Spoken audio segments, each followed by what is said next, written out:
our city. Today, our city council decides whether or not to approve toll roads on our city limits. And in order to make that decision, they first have to decide who they're going to serve. Are they going to be public servants to the citizens of Norman, or are they going to be private servants to a small group of fat cats who think that Norman should be their private money-making playground? Those are the decisions our council has to make. These fat cat developers and land speculators think it's perfectly okay for the Oklahoma Turnpike Authority to ravage Norman's environment, pollute our watershed, throw 600 families out of their homes, just to build toll roads whose only purpose is to make them and their buddies lots of money. The fat cat developers who want to control the city council don't care about the environment. They don't care about property rights. They don't care about throwing 600 people out of their homes. They don't care about the people of Norman, and they sure as heck don't care about the people of Oklahoma. All they care about is making mounts of money, and they don't care who they hurt to get what they want. So, here we are. Let's hear what a 25-year educator from Norman, Mr. Rick Sunday, has to say.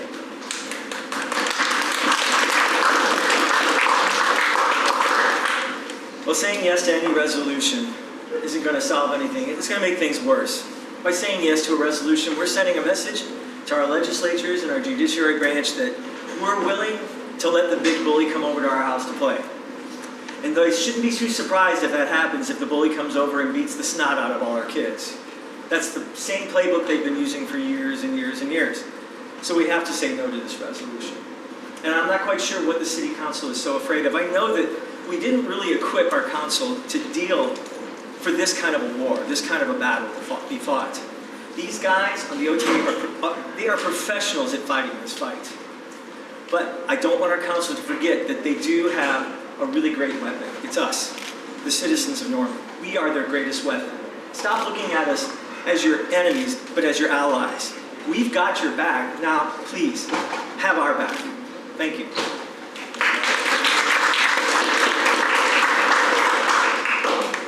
Amy Serrato, the president of the PIKE OTA and Oklahoma's for Dr. Amy Serrato. So we're here tonight because the zombie resolution was resurrected after 8 weeks dead, and we're hoping that we can kill it again tonight.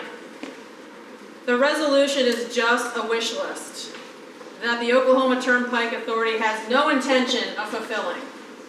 In fact, they're laughing right now, because if the council passes tonight the resolution, the OTA will make the city of Norman pay 100% of all the engineering fees based on the cost of the east-west connector, and that's more than the city of Norman can afford. But we don't want a turnpike, and we don't want a resolution. And so it's important that all the citizens make their voices heard and tell the city council that we know how to fight the Oklahoma Turnpike Authority. We've been doing this for 2.5 years. And we know that in 77 years, the Oklahoma Turnpike Authority has never once written a legally enforceable contract in tandem with a resolution.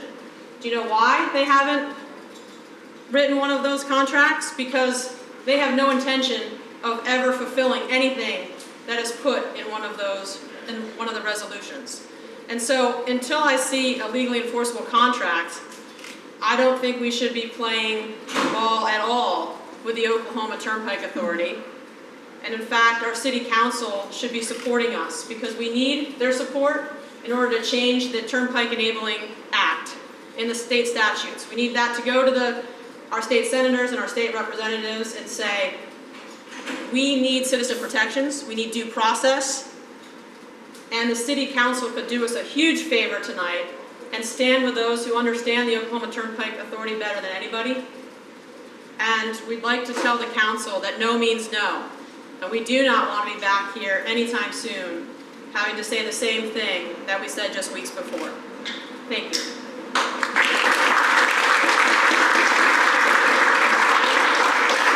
Attorney Rob Norman.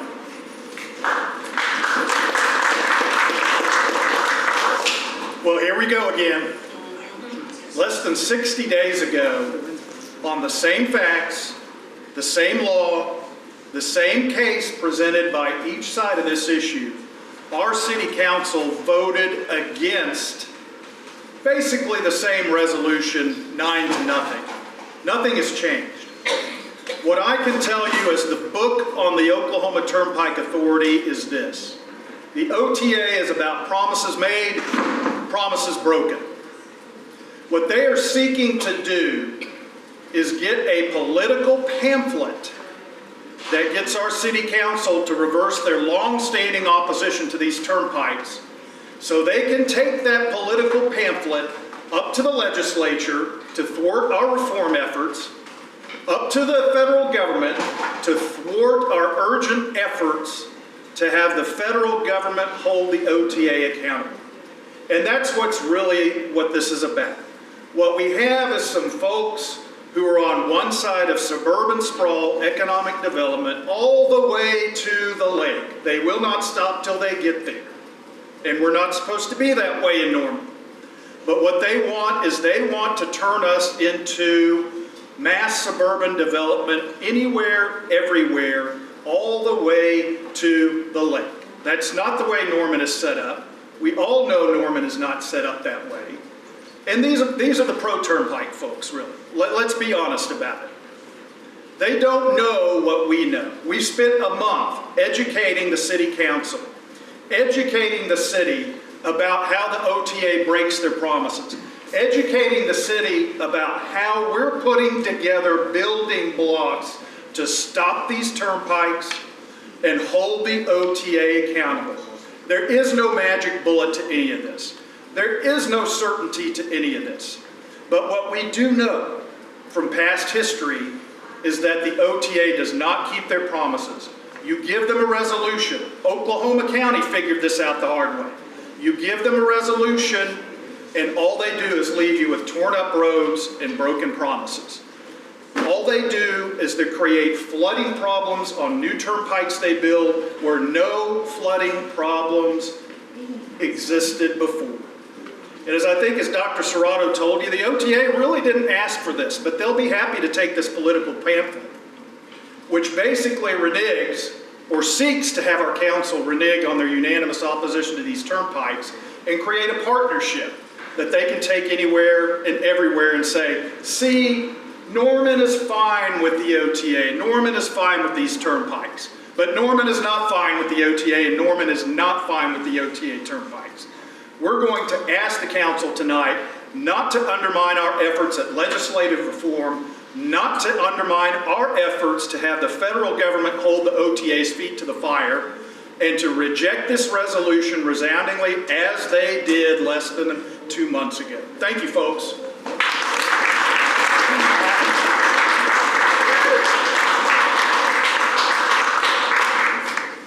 There you go.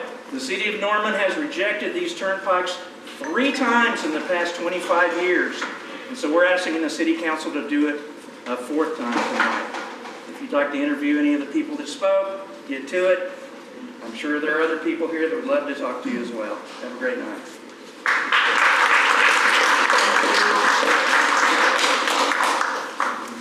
I'm going to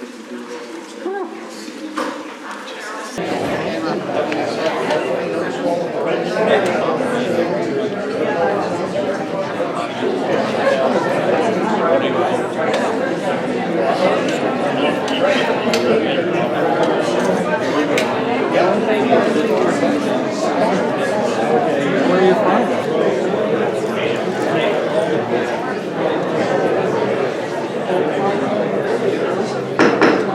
Good evening.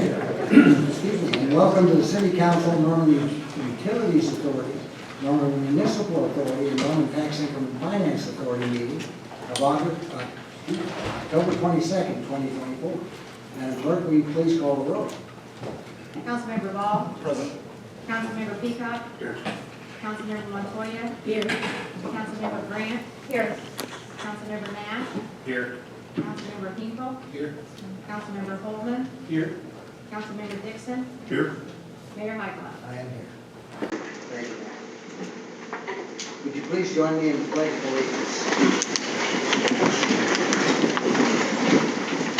I pledge allegiance to the flag of the United States of America and to the republic for which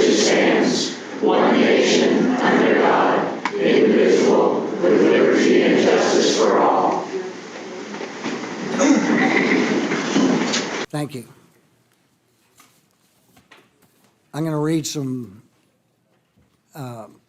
rules of decorum, and I hope you'll listen to them, please.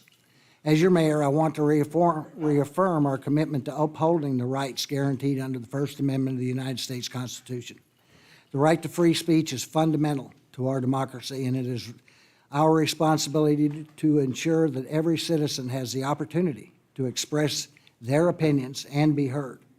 City council meetings are a crucial platform for public discourse, where residents can voice their thoughts, concerns, and ideas. We encourage participation, respectful debate, and active involvement from all members of our community. While we honor the right to free speech, we must also maintain an environment that is respectful, orderly, and conducive to productive discussion.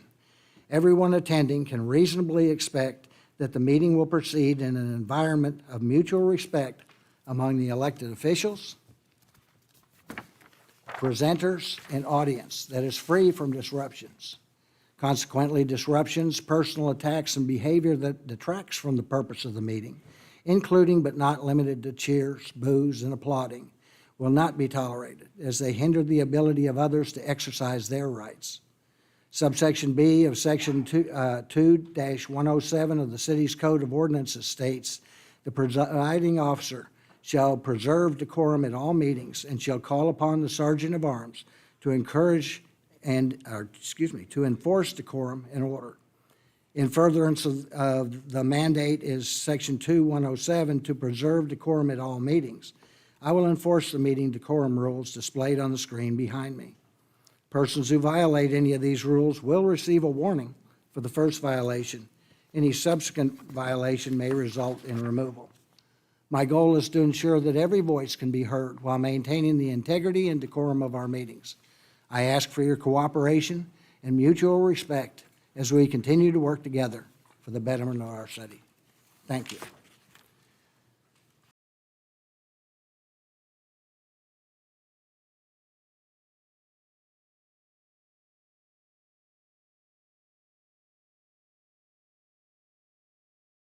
Item number 18, a resolution of the Council of the City of Norman requesting the Oklahoma Turnpike Authority to improve and construct facilities in the vicinity of the City of Norman along the east-west connector through its Access Oklahoma program. I'll entertain a motion to adopt, reject, amend, or postpone the resolution. I would like to motion to postpone this item so that we may have a study session next Tuesday with OTA present so that they can answer questions on the record from council members as well as members from the audience. Do I have a second? Second. A lot of seconds. All right.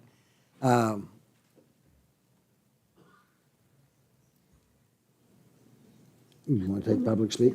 All right. This is an opportunity for members of the public to make comments regarding this item. Do we have anybody? Since this item was, Since the postponement wasn't previously obviously on the agenda for you to sign up for, we will just take open comments. It is limited to the motion to postpone only. So anybody that wishes to speak, come on up. You have 3 minutes. Well, here we are again, folks, kicking that can down the road. You know, I get really tired of business not being done in the guise of, well, we need to look at this further. I think the citizen deserves your attention and your ability to do your jobs. That's all I have to say.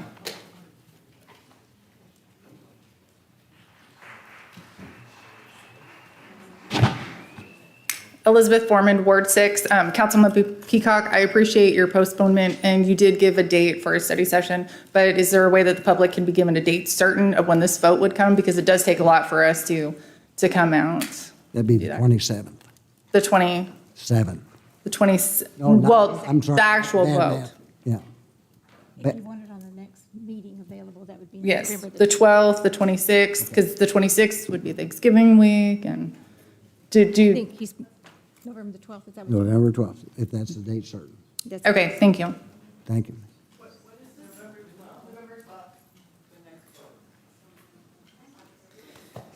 Hi, thank you for that motion, although I was hoping it was be a motion to reject the zombie resolution that keeps coming back and back and back. Oh, Amy Serrato, Ward 5. I'm concerned about the study session with the Oklahoma Turnpike Authority because after working with the Oklahoma Turnpike Authority for the last 2.5 years, they never tell me the truth, ever. Until I have to have the Attorney General go levy opinions against what they've been doing. And so for you to sit in a room with the Oklahoma Turnpike Authority next week and listen to Joe Kelly tell you that, oh, city, we're going to do everything we want in that resolution. It's not going to cost you a dime. They're lying, and they continuously lie. And so I would like somehow, if you're going to vote on this postponement and not a rejection outright, that the city residents, someone like me who's been involved with the Oklahoma Turnpike Authority, can ask them point blank questions. Because that's the only reason, that's the only way we're going to get, and what I want you to know is that in 77 years, the Oklahoma Turnpike Authority has never done anything that the cities have asked in a resolution. Do you know why? Because it's not legally enforceable. You need a contract with the Oklahoma Turnpike Authority, not a resolution. Why are we messing around with this resolution with a bunch of wish lists that the Oklahoma Turnpike Authority is laughing at us about? Oh, we're not going to use the Uniform Relocation Act. We're not going to give them a tax break. We're not going to give them a mortgage break. And you have a city manager who is continuously working with the Oklahoma Turnpike Authority to bring this back to you. I need it to be rejected. We don't want to do a resolution. If you want something, do a contract, okay? So that's the only way we're going to get anything. Okay. The city of Norman is going to be bowled over. You're losing all your negotiating power with this resolution. Your time's up. Thank you. Sure, thanks.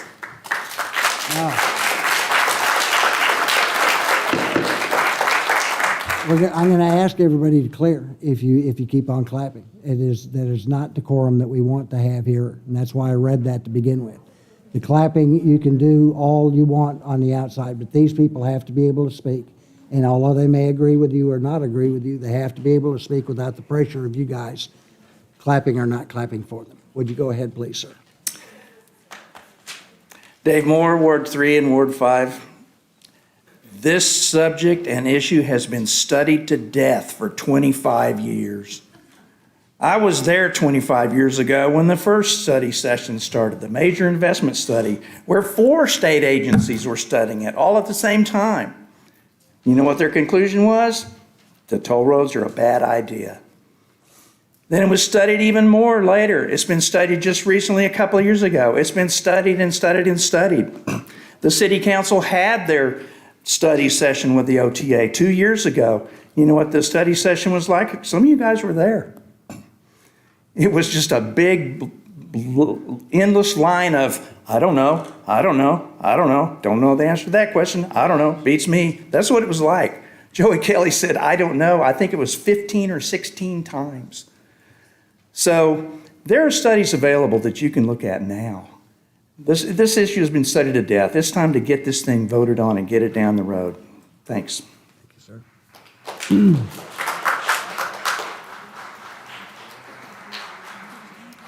Tassie Hirschfeld, Ward 5.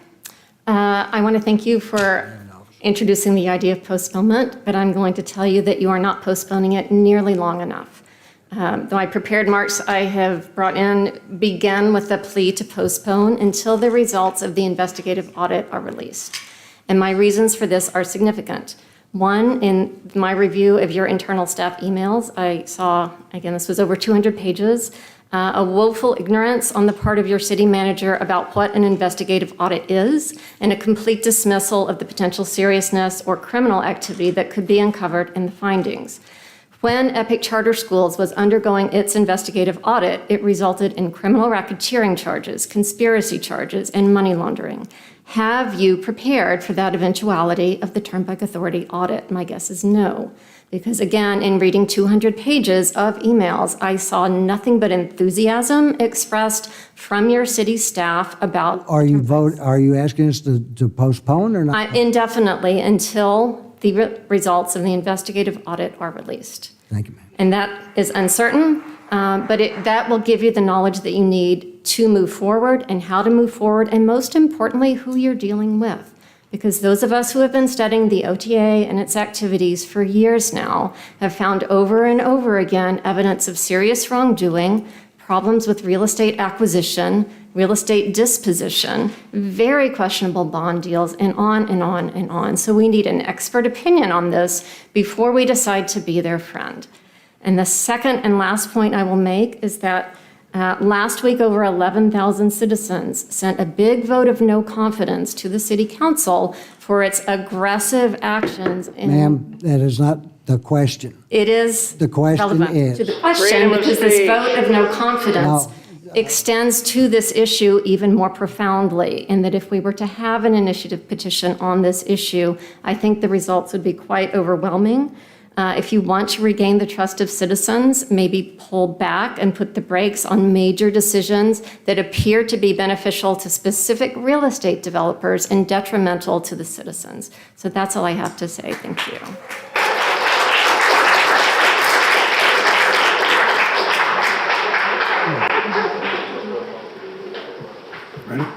Where's Deputy Chief? Deputy Chief? He's busy. I think you just stepped out. Next time, I'm going to clear the gallery. Sir, would you speak, please? Steve Ellis, Ward 4. I want to suggest that I would prefer that you guys just vote this resolution down. I think it's better to postpone it, so I guess that technically makes me an advocate of the amendment. But I also think that it would be better if the amendment were amended in order to make this a public hearing with the OTA rather than just a city council study session. Because as we've heard before, there's a lot of distrust about the OTA, and that distrust has been earned. And just having them talk to you guys is probably not going to be sufficient in order to get the citizens of Norman to have a full discussion on this issue. One of the things I'll bring up in miscellaneous is the way I think these general OTA issues have been mishandled, but I think it's important that if you're going to wait for more information, that you include information from a variety of perspectives, including the people who are worried about the watershed, including the people who are worried about their homes, including the people who are worried about the anti-strong town sort of development that a turnpike would create. So I suggest to you, if you're not willing to go any further, I would vote yes on this, but it would be better if you either decided to reject outright or if you decided to postpone this indefinitely until we can get a clear public participation discussion about this issue, which we have not had yet. I think that's important.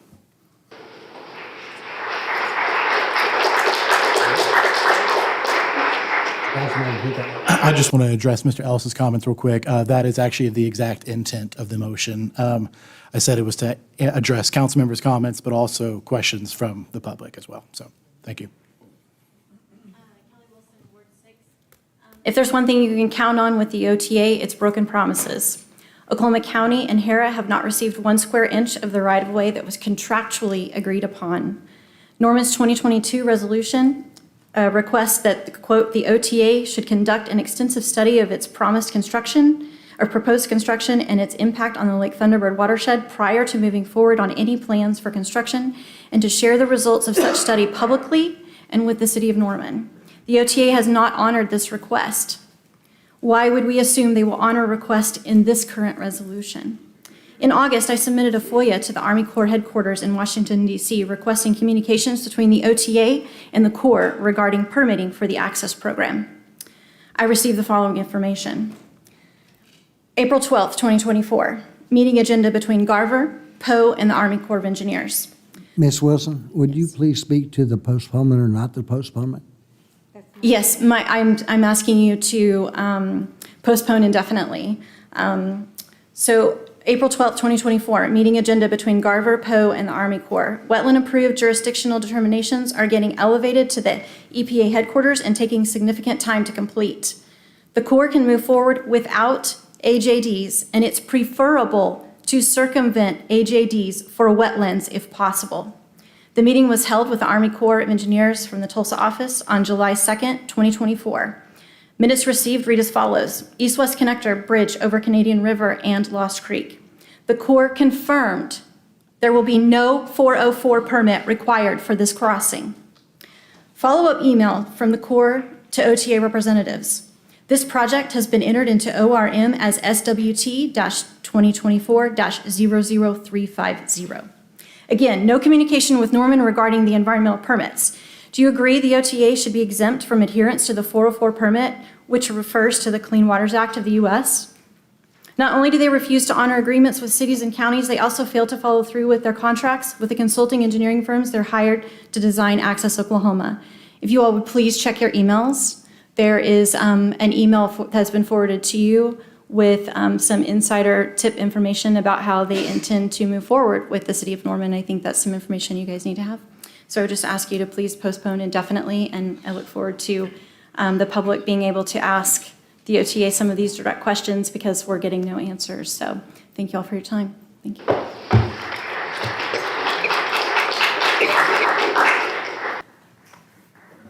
Hi, my name is Tiffany Stevens, Ward 5, and I'm agreeing with the postponing indefinitely. I just want to say, when you do bring OTA in to ask them questions, please make sure that everybody has equal time to speak. It seems like in the past I've seen that, OTA is given kind of just however much time they need, and then everybody else is limited. And so please make sure it is equal and it is a true open discussion. I think we need that. So thank you.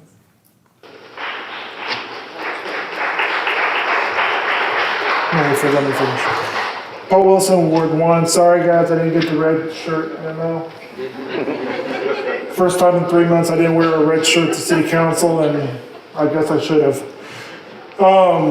I don't mind the postponement, but you stated that you were going to have them in a study session. Last time I checked, the public was not allowed to make public comments or ask questions at a study session. So instead of postponing it for a study session, just like you did with the TIF, make them sit right there. Bring OTA right there. Let the public get up here and talk and ask them questions. And I agree, no resolution, a contract, a legally binding contract between the city of Norman to make sure that what they promise is what they deliver. Because the last thing we want them to do is get a resolution. Great, cool. We're gonna make all these promises. 10 years down the line, none of them are there. And unlike on certain things, this is not something Norman needs. I recently spent a weekend down in Dallas, and I've seen what toll roads can do. Oh my God. And don't take this the wrong way, but they have OTA has never paid off one single toll road in the state of Oklahoma. And that is what they promised when they first started building, is once they were paid off, they'd be turned over to the state.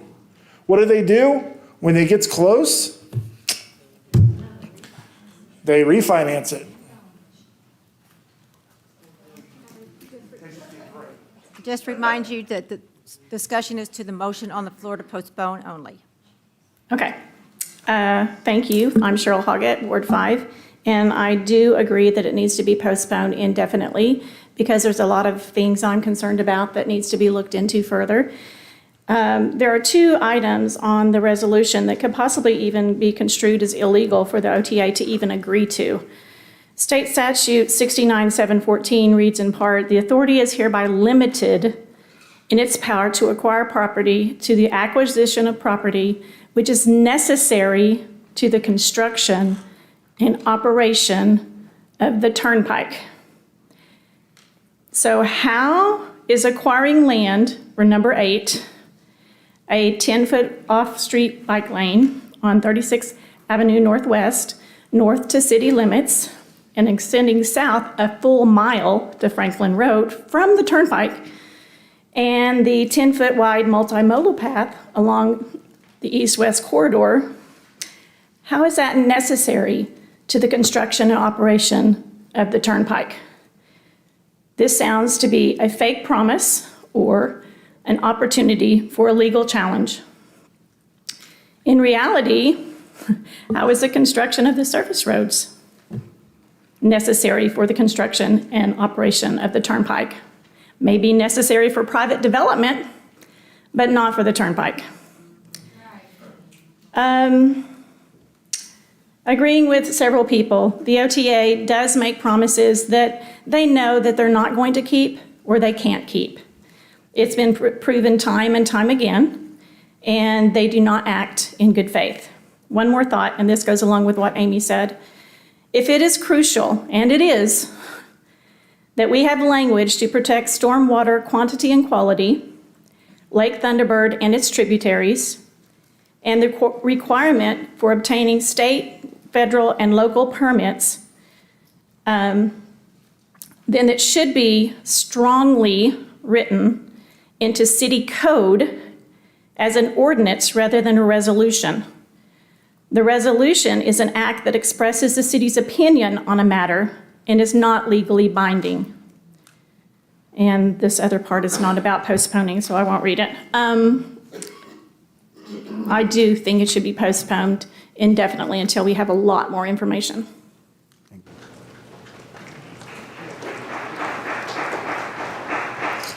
Hello, I'm Mary Boren, and I live in Ward 6 in Royal Oaks. I'm here to support the motion to postpone indefinitely. I know that some of you are really having a hard time feeling confident about making decisions regarding resolutions like this. With the $5 billion transportation project that could take away the 600 families' homes, we should be confident, you should be confident on making a decision around that. The problem is that the access to information that you need takes a long time to get. We've been at this for 2 years. And even in my seat at the state capitol, it has taken a daily effort to get straight answers. So take all the time you need to get the confidence that we deserve you to have, because your confidence is the only way to hold this organization accountable. And if you're going to take away, and if your vote to coordinate ends up taking away homes, then you need to be able to tell the homeowners what the city of Norman got for that sacrifice. And unless you study this further, you're not going to have the confidence to be able to tell them that. And it turns into just another cronyistic deal where people were had their arms twisted politically to be forced into a decision that none of you all want to make. And I think that kind of confidence, that kind of study session is right down the middle of what the culture of Norman is about. We have a room full of people who sit here who go to work every day, and they do peer-reviewed PhD and master's level work, and they sit on panels to make sure that people have their ducks in a row. And maybes and might, could haves, and don't worry your pretty little head about it doesn't work in their world. It's data and evidence. And you all deserve that because you represent people that's their walk of life every day. So I support an indefinite amount of time for you to study it until you're confident in whatever answer that you give the people of Norman.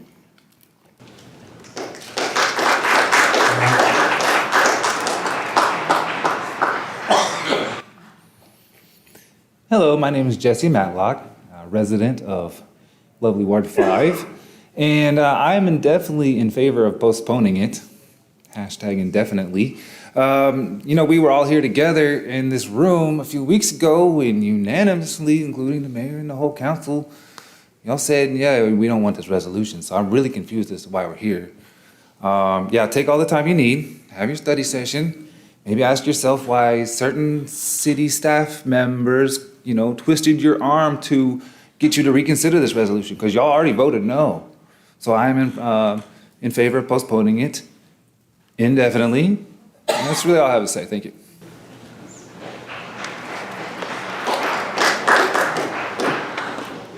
My name's Tanner Nair. I am a Ward 6 homeowner and a Ward 5 property owner on the East-West Connector.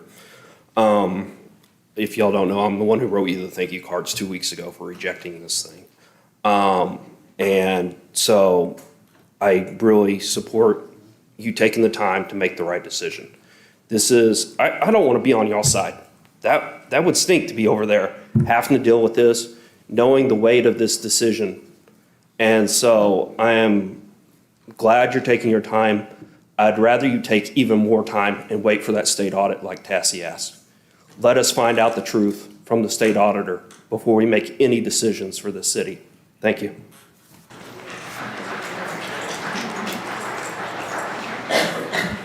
Marguerite Larson, Ward 6. I am deeply concerned that this even came up again. So I do not know why the city manager put this on the agenda. He did not. Or the mayor, or whoever put it on the agenda, when this is already voted down as a no. My deepest concern is that we don't have all the facts. I support postponing this indefinitely. I would actually just like to have it all, not even have it a discussion again, but definitely postpone indefinitely and bring the citizens in here, have a Q&A, a one-on-one, and if it takes 5.5 hours, then it takes 5.5 hours. We have been there before. So I just think that you should definitely have an indefinite postponement. Thank you. Richard McCown, Ward 8. It was pointed out to me that very few people spoke in favor of this. In fact, no one was here to speak in favor of it when it was voted down a couple of weeks ago. I'm very much in favor of you postponing this because a group of us that you all appointed to overhaul and update our comprehensive land use plan have spent more than a year working on the growth plan of Norman. And we were expecting to be able to put certain aspects of retail and multifamily along this turnpike route that none of us asked for, none of us wanted, but since it's here, and we were expecting that it would come with the same kind of infrastructure that it has in Oklahoma City, that would accommodate that growth. We've been working very hard as the AIM Norman Steering Committee to update those maps. In fact, it took 4 special meetings of a subgroup to go back and rework everything. It's getting all of the facts together, both from the OTA, but also to be able to get you guys the latest draft of the land use plan to try and mesh these pieces of the puzzle together to see how they actually impact Norman's future and its ability to collect sales tax and compete within the region feels pretty important. And a lot of moving parts here and a lot of information that isn't currently available. And I think a postponement would be really helpful. Thanks.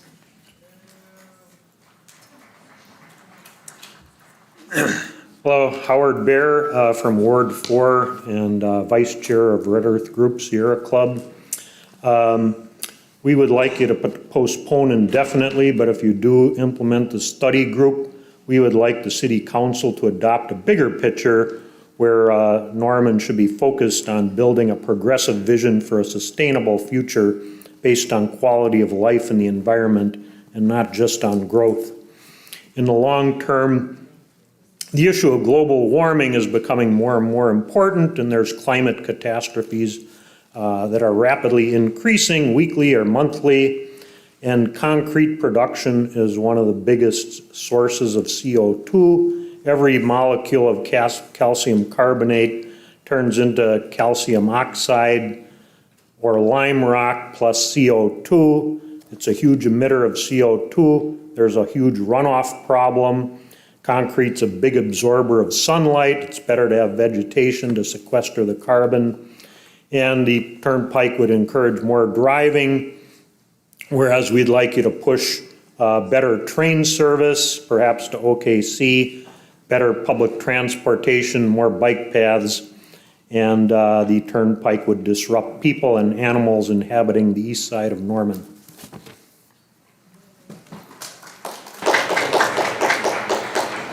Hello, my name is Pam Post, and I'm from Ward 5. You all know that. I've been here before speaking to you again about this OTA demanded resolution. I want to appreciate all of you who have maintained open thoughts and ideas and want to get answers to pertinent questions. But I am disappointed in the fact that this is being kicked down the road again.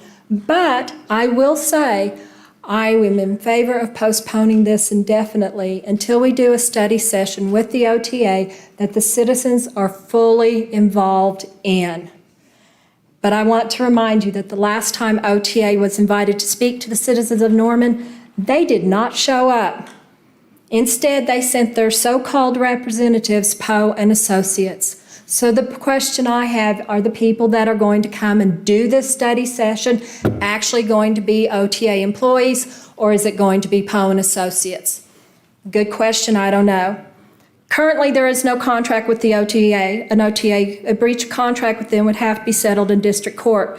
Yet the council needs to remember that the Supreme Court says that they have original jurisdiction on the OTA, and that if OTA is not satisfied with an answer that comes out of district court, they will take it to the Supreme Court, who is questionable on their rulings in favor of the citizens and always tend to rule in favor of the OTA. Why is there not a contract at this time? And here's why. Why is this resolution important? The city manager stated, a resolution would allow them to finish construction drawings to 100%.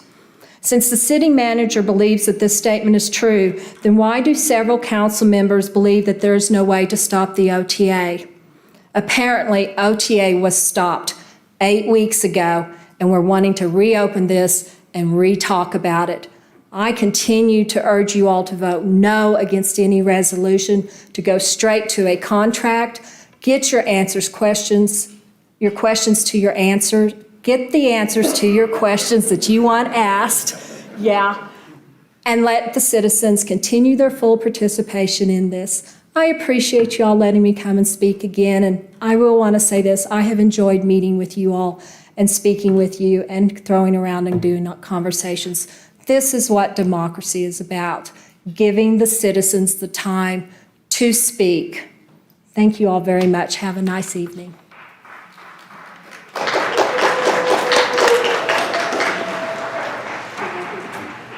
Tracy Williamson, long-time resident of Ward 5.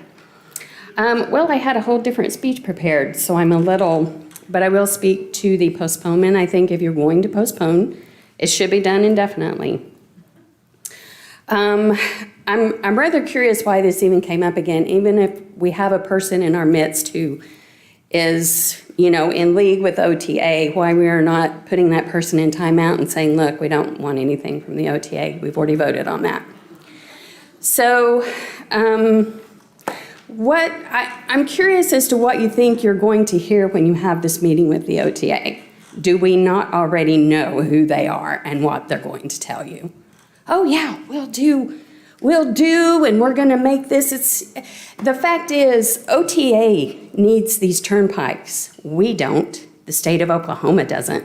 We know why they need them. They're a poor business model. As it said, they haven't paid off one toll road, but they will tell you, personally, I don't think any resolution or any contract should be made. I would be in favor of just thumbing my nose at them, and if they are all so powerful, why is it they need something in writing from you? Why aren't they just going ahead and steamrolling right over us? Because they need something from you that says we'll work with you. Apparently that seems to be the case. Logic would tell me that. I'm not a lawyer. But they're going to tell you everything you want to hear and talk you into something, to making some agreement with them. I am of the thought that the less we get from them, we don't want, do you not think they're going to give us access to their monster roads? They want that. They've got to have that to help their developer friends and for you to pay their tolls. They want you on their roads. Do we not think they're going to give us access to their road? Of course they are. So, but the less access we get, or whatever their tactic they're using to threaten us, takes more land. If we can save one home, it's worth telling them. You know, if they're going to steamroll right over us, give them the least that you can. No contract, no resolution, just you bullies, do what you have the power to do, and then get out of our city. So I say postpone indefinitely just because more things are coming down the pike, so to speak. So thanks, guys. I know your job is difficult, but please remember what you're dealing with, because they're not honest, and they're going to tell you what you want to hear. Thanks, Council.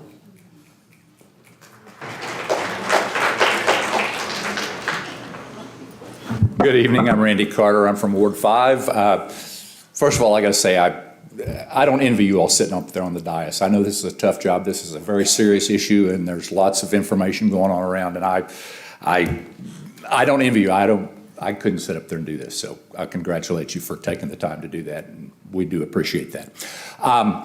I do definitely think that we should postpone the resolution, and I appreciate the motion to do that. I have a little issue with the speedy study session that you've proposed. I'm sure that could be amended if you so desired. I don't know how that exactly works. I was at the study session just a week ago, and I got to tell you, you all called it a study session. To me, it was nothing but a propaganda parade. And your city manager piled on. I was a little bit surprised that he called on a developer to get up and speak about the access roads. Randy, keep to the topic, please. I am yes, sir. The topic is the study session, and I have issues with the study session, how it might be done. And I think we have studied this turnpike situation it's been almost a full-time job for many of our people. We know a lot of things about the Turnpike Authority that you all need to know when you're making this decision. And to have a study session that is just with the Oklahoma Turnpike Authority is not going to tell you the whole story. And I think that if you postpone it, and I recommend that you postpone it, appreciate it, I think that you should amend the resolution to set a further down the road date for a study session and to include other opinions, other points of view, other information in that study session so you can have the full story. Thank you. Appreciate your time. Hi, my name is Leslie Noble. I'm from Ward 3. I'm in favor of, do I sound, I guess I sound okay. I'm in favor of postponing. My comments are about the last time that I was able to come and had the opportunity to ask questions about the arena TIF. The way it was set up, I had either 2 or 3 minutes. I read off a list of questions, and the city staff and the attorney who were answering my questions were put in the awkward situation of trying to pick out a couple of relevant questions that they did address.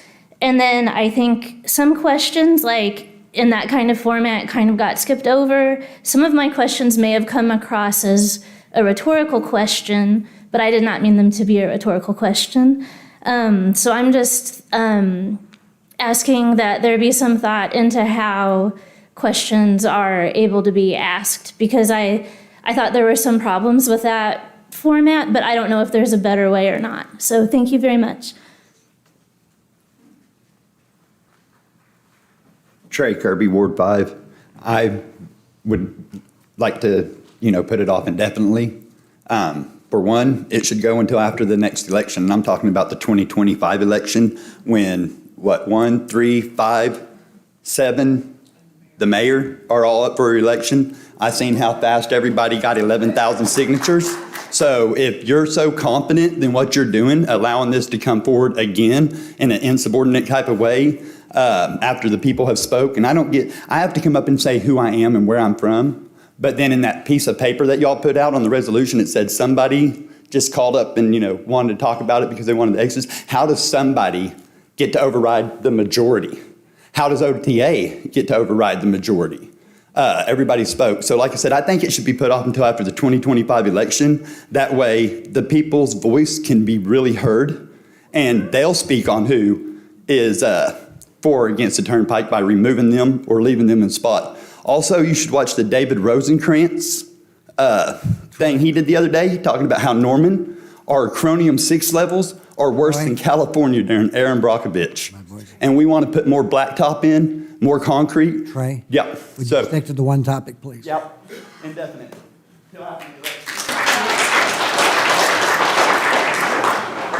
Ben Plummer, Ward 4. I want to speak in favor of postponement, but also I have a couple of suggestions about this. You're not helpless when it comes to the OTA. You have two weapons at your disposal. You have taxes and you have zoning.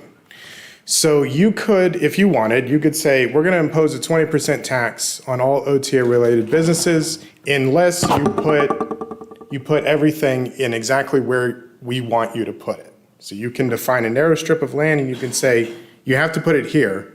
If you don't, your OTA-related business is going to have to pay some 20% sales tax. You can do the same with ordinances. You can write an ordinance that says we will deny all industrial applications or whatever unless you do it the way we want it done.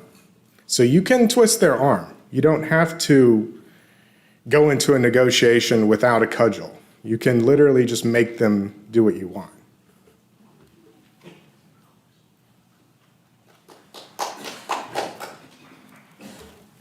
Good evening. My name is John McKay. I live in Ward 5, and I'm the new guy in the block. I've only been here 3 years, but already I testified before the Supreme Court on this issue, and now I'm here at the City Council. I appreciate you all being here, but I want to say I am impressed with the citizens of Norman. Would you address council, please, sir? Oh, I'm sorry. I'm impressed with the citizens of Norman. I served in the 101st Airborne Division. It was in Vietnam, 1967 to 1969, so I've seen a thing or two. And I was in asset-based lending, and I've been around the world. I've lived in every continent I think possible. But the three things I love about Oklahoma is one, Norman.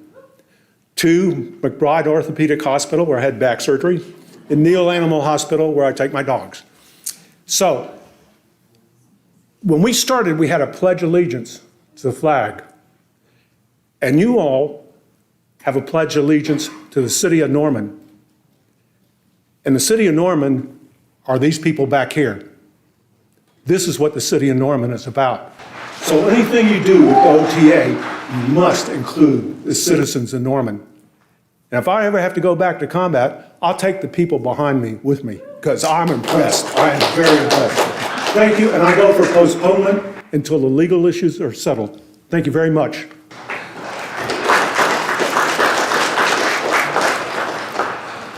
My name is Trey Bates. I live in Ward 8, and I have a business in Ward 3. Actually on Heyday, which is right in the path of what much of this turnpike is likely to affect.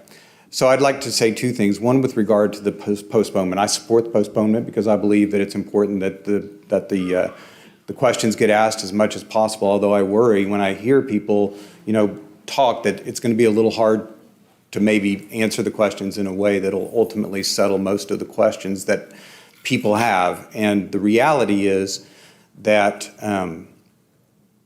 it's hard owning a house, and I'm not trying to compare myself to people who own houses or have property that is part of their home life that's affected by this, but it's also hard to own a business and be in the middle of all this and not know what direction it's going to go. So these continued postponements create a hardship, and again, I'm not trying to put myself in the place of others, but they create a hardship that just having this unresolved creates. So I would argue that continuing to put off the decision has its own problems. The second thing is this resolution was brought back after the Turnpike Authority took out all of the access roads and access points and attempted to only address the east-west portion of the Turnpike that, for even most of the people that are against it, or some of the people that are against it, would agree that that is moving forward.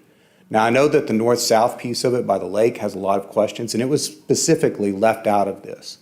So what I would hope is that we could have the discussions that we feel are necessary to get questions answered, but that we could move forward on at least the piece of this that we know is going to happen and make the best of it for our city.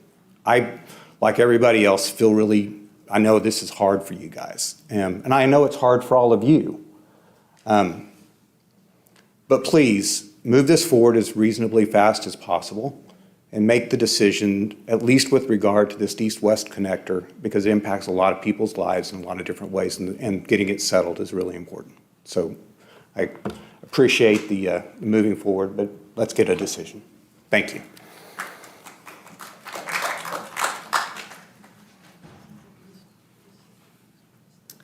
Hi again, Katie Brunk, Ward 8. I live right along Indian Hills Road. So I'm one of the people that would be pretty dramatically affected. I'm fortunate my house for now seems to be left out of the equation.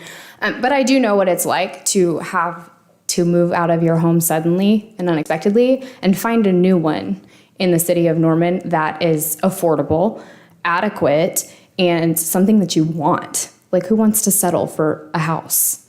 That's where you're supposed to live forever? No. It's really hard to find that here. I looked at some dumps, and I did it in 30 days. I had very little time to make a decision. So I want to speak to the humanity of the situation for a second. There's a lot of really important things to consider: watershed, how much of the environment's going to be affected, all of that. Can you speak to what the... Indefinite, aka forever, if possible. But you guys have to remember, human beings are paying the ultimate price for whatever decision you make with the OTA. Developers aren't human beings in the same sense as the homeowners that are being affected are. They're standing to make quite a bit of money, actually, because you're taking homes and they're building them. So it's a major conflict of interest. You can't take anything they have to say in support of the OTA as anything but disingenuous. And you have to be able to sleep at night. You have to live with your decision on whether or not you put that many people out of their homes. Some of them, I don't know, centuries in their family, farmlands that we rely on and love. I drove out there the other day. You're going... No, I'm not. Yeah, you are. Postpone it forever. I mean, I'm in favor of a study session, but only if we get to ask the questions and not you all.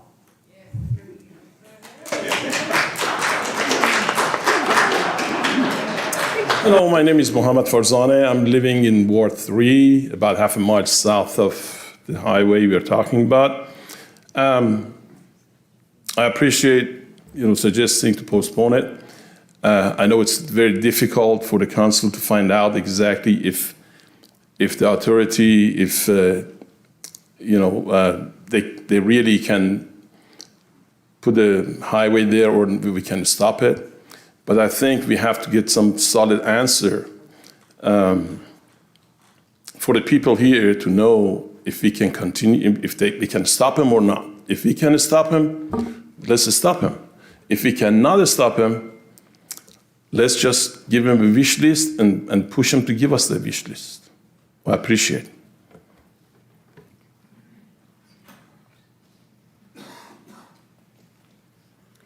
Hi, Mayumi Windler, Ward 2.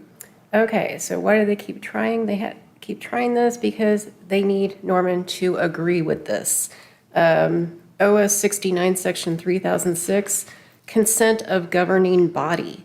The trustees, which would be, in this case, I guess the OTA, shall negotiate a contract or contracts to accomplish the purposes enumerated in Section 1 of this Act.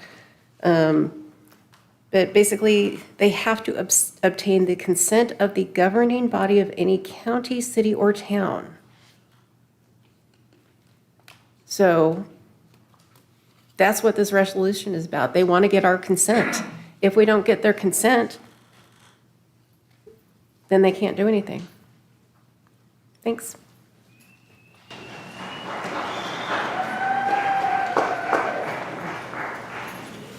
Okay, Rob Norman, Ward 3, and I can't resist using this. I was going to use it on the main thing, but the old Yogi Berra told us it's deja vu all over again, and here we are. Now we're on a motion to postpone. I heard a motion, and I might have heard 5 or 6 seconds, so I got to kind of read the room on this. I think, first of all, you can vote no on what is an incredibly inferior resolution. It's far inferior to the one you voted down unanimously a month and a half ago and tried to do work on again. And then you can conduct a public hearing. One thing I would say is next week is too soon because we're on the eve of the presidential election. We're on the eve of statewide elections. I don't read, and perhaps you know something I don't, as Joey Kella, Christine McCullough, DavidStreb, John Bowman, all that crowd who are going to want to come, Wendy Smith, the director of finance at OTA. Those people all need to come, and I don't see where their schedules have been cleared for that yet. Maybe not. And yes, I understand we're trying to start something here. And I would also say it can't be either a study session like we've been having or a public hearing like the first one for the TIF. I think, again, to repeat, we're doing a lot of good things, but it needs to be a real public hearing where both council and the public get their questions answered. Because I remember the last time we tried to have a public hearing, I had to string a whole bunch of questions together in 3 minutes, and I maybe got half of them answered, and they weren't very good answers, a lot of them. Some of them were, some of them weren't. And we had to adapt. We didn't get notice that the hearing was going to be that way. We got notice up on the board as we came in that we were going to have to do it that way. You need to have the freedom to ask questions. We need to have the freedom to ask questions. And of course, if we do this next week and we're trying to ask, well, the public gets to ask questions, guess who that's going to fall on in a week to try to do it?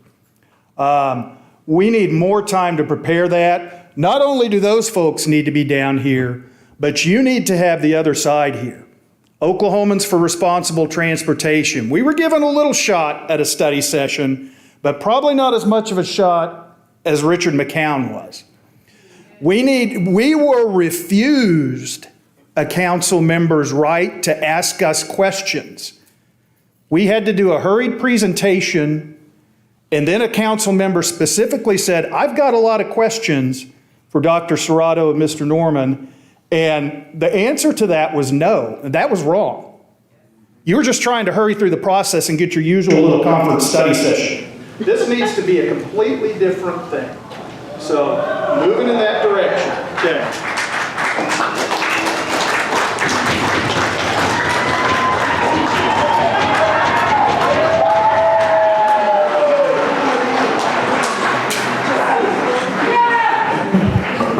Chelsea Hinkle, Ward 6. I had a prepared thing to say tonight, and I think it still speaks to a reason to postpone this decision. Although if you're confident in voting no and voting against the resolution, I'd like to go ahead and just do that tonight. But if you're not confident, I would like to postpone it. The reasons being, passing this resolution would weaken the efforts of our legislators, both Democrats and Republicans, who are diligently working on bills to limit the OTA's authority and protect our local interests. These legislators have informed me that Norman supporting a resolution with the OTA undermines their work and our community's governance. Second, the claims that the OTA has or will remove critical access points are misleading. They cannot legally landlock properties as established in the Oklahoma Landowners Bill of Rights. Furthermore, concerns that reduced access points will hinder emergency responses are unfounded. Access roads are required to maintain necessary routes for emergency services. The OTA's plans for excessive land acquisitions for wetlands mitigation could lead to unnecessary loss of our community, especially given their history of broken promises and unfinished projects. They have not turned over land from previous acquisitions as promised, leaving municipalities with financial burdens. The OTA has also failed to conduct necessary environmental studies that could impact the Lake Thunderbird watershed, raising serious concerns about the potential harm to our local environment. We must recognize that Norman citizens will retain access to existing routes without any new benefits from this resolution. Norman residents will still have access to the same routes as before, including Indian Hills Road, Choctaw Road, Peebly Road, Sooner Road, 60th Street, and I-35. This resolution does not offer new advantages for our community. Let's not forget that we previously voted against a similar resolution, fully aware of the OTA's intentions to threaten and bribe their way back in. Supporting this resolution now could be interpreted as an endorsement of the OTA's plans, allowing them to claim city support in negotiations and court proceedings, which could weaken our position in ongoing battles over projects like the East-West Connector and the South Extension. We have momentum on our side. House Bill 2263 was recently passed, enhancing transparency and oversight of the OTA. Our representatives are actively working on legislation to curb the OTA's overreach, addressing critical issues like eminent domain reform and open records. In summary, I urge the council to oppose this resolution or kick it down the road till you have more information. The OTA's actions raise significant concerns about their reliability and commitment to local infrastructure. We must advocate for our community, support our legislators, and engage residents in promoting sustainable practices. Thank you. For those of you who don't know me, Evan Dunn, Ward 7. I don't think that we should postpone. I think that we should vote on this. We should turn it down. We should kill it. And then we should contemplate on finding a different route. We should contemplate, putting an elevated tram over I-35. There are alternatives, and I think the alternative of putting in an ordinance that says, hey, all eminent domain purchases have to have a multiple. You have to pay 10 times market value for properties. Disincentivize them so that whenever we do negotiate, whenever we do talk to them, like the gentleman said, we're in a position of power. We're in a position of leverage that might make them respect us.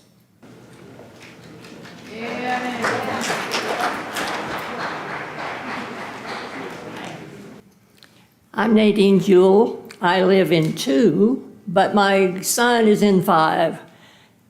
And I'll change the subject a little bit on this.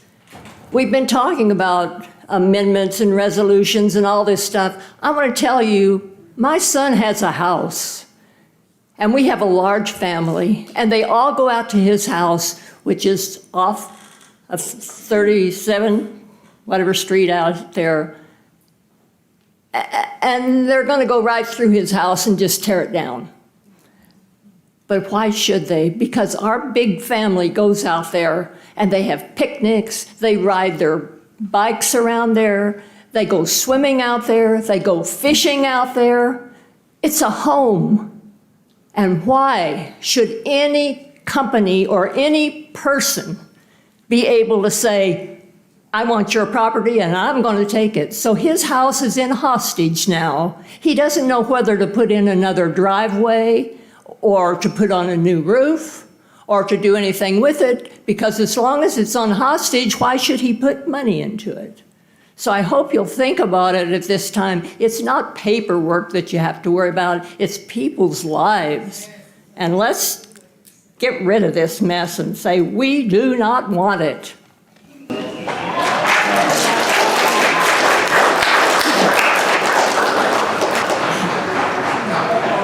My name is Cheryl Blake. I live in Ward 5. I've lived in Norman since 1963, and I would appreciate that you listen to me. I've seen a lot of things happen and going on.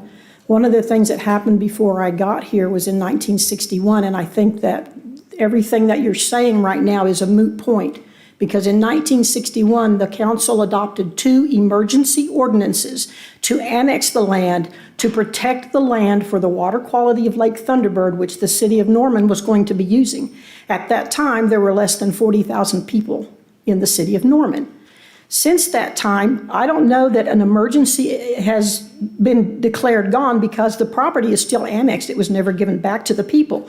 So if you are still doing what you as a council said you were going to do in 1961 to protect the public health, safety, and welfare of the land that you incorporated, then you are going against what you've already said with no reason. Everything that you're doing here affects the public welfare, health, and safety of the citizens that became residents of Norman pursuant to the ordinances that you said needed to be passed because there was an emergency. So I ask you to go back and look and see what you decided, the city council of Norman, what you decided back in 1961, and then you look at this again and ask yourself, can I in good conscience say that the promise that we made to these people, we're not going to keep? That's my point. Thank you.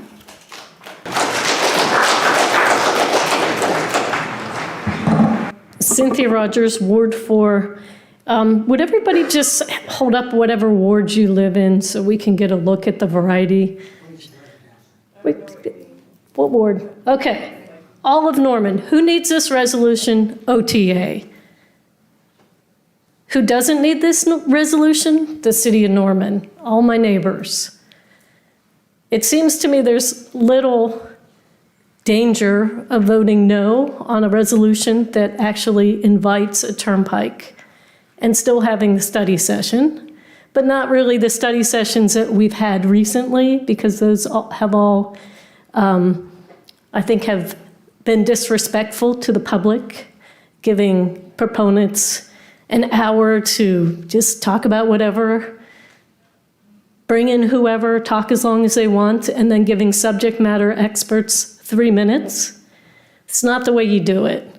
So if you're going to have a town hall, which I think is probably a good idea, I request that you let subject matter experts submit questions ahead of time and then have OTA come in with answers to all the questions, or, at least the most important ones. So postponement indefinitely, actually, I prefer just to say no to this and keep coming back with something better.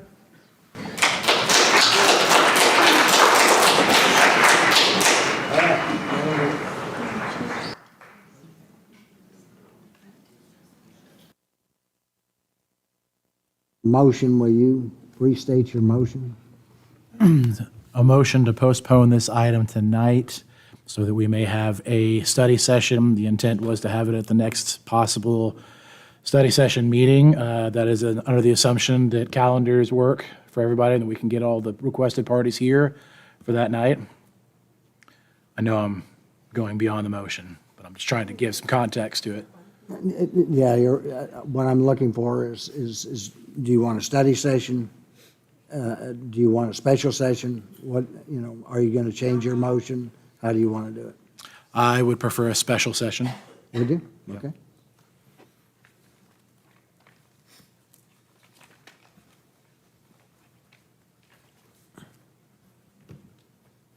And a date that we could do that? Well, Mayor, you can do it as quickly as next week. The date is open, but if you want to just clarify the motion to a date that works with their calendars, you can't really give a date for that because we wouldn't know until we. But I don't have to give a date, sir.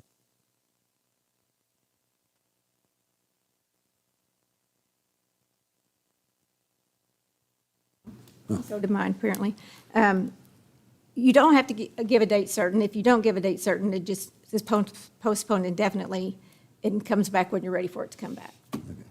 But if your intent is to make sure that members of OTA can be here and all of that, we would need the opportunity to reach out to them, obviously, to see what date works. So I don't know that you want to throw a date out there right now, unless you, do whatever you want. But.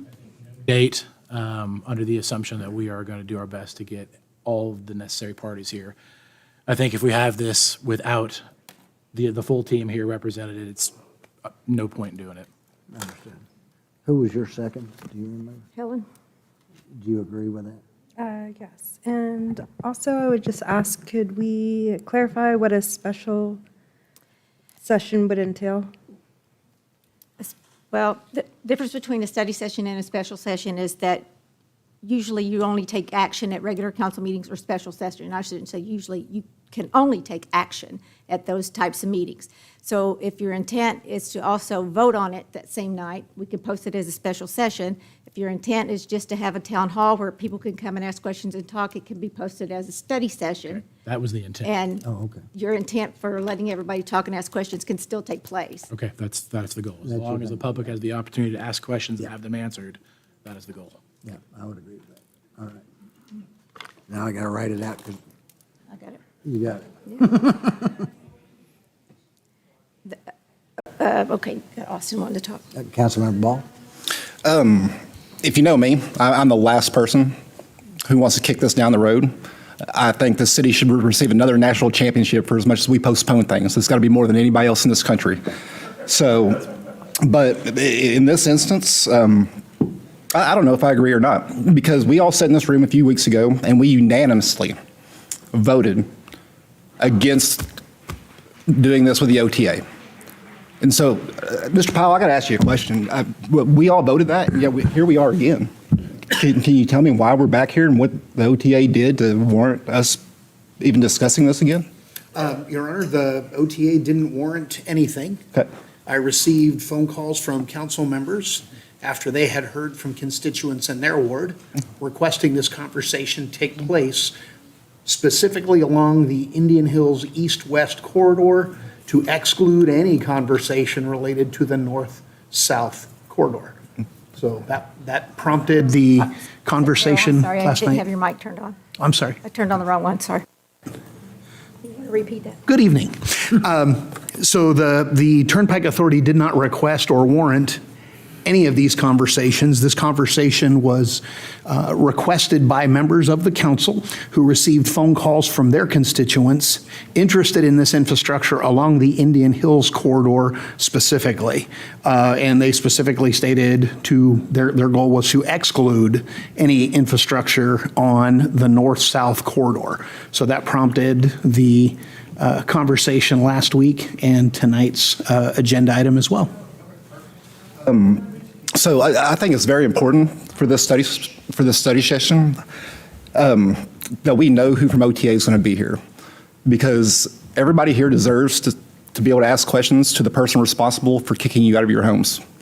And so I know you've been dealing with this for 2 years and longer, and we're asking you to keep on dealing with it for our satisfaction for who knows how much longer. But I think we need to have one final study session. I prefer a town hall, but at the very, very minimum, we need to have a representative from PikeOff OTA and their council. Well, we are a constitutional republic, so each of us was elected to answer your questions and to ask the questions that you have. And so I apologize if you don't have the faith in your representative that will get done. So to ensure that it happens, I believe that we need an actual public hearing. I believe that individuals from OTA need to be here to answer the questions. I believe everybody here deserves to hear what they have to say. We also know that OTA is undergoing an audit. They're being investigated by the Attorney General. I think these are very, very real concerns that we need answered before we do anything else. So, I mean, at the very least, we can postpone it till then. But ultimately, I believe that the only people that can win this fight are sitting in this room. And it's not anybody up here. It's not anybody at the state level. It's you. And so as long as you're willing to fight and you're willing to keep on going, then you have my support, and I think you have the support of most of this council. So let's get it done.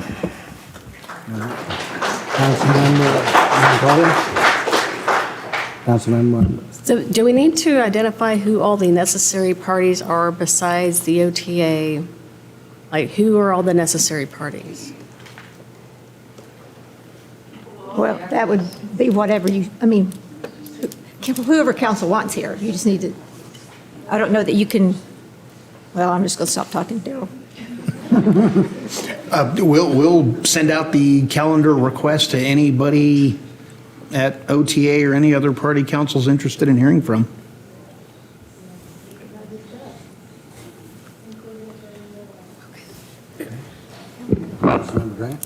Yeah, I would like to request that AIM steering committee chairs be present during that study session / town hall. And then my next question is to ensure that people have adequate access to submit their questions. I was wondering if we might have a form fill or something where people can submit, we can gather them, kind of have an idea of what the different categories are going to be. I would like, especially for the AIM steering committee members that will show up, have the information they need to have on hand for that. And I would say the same probably for OTA. And then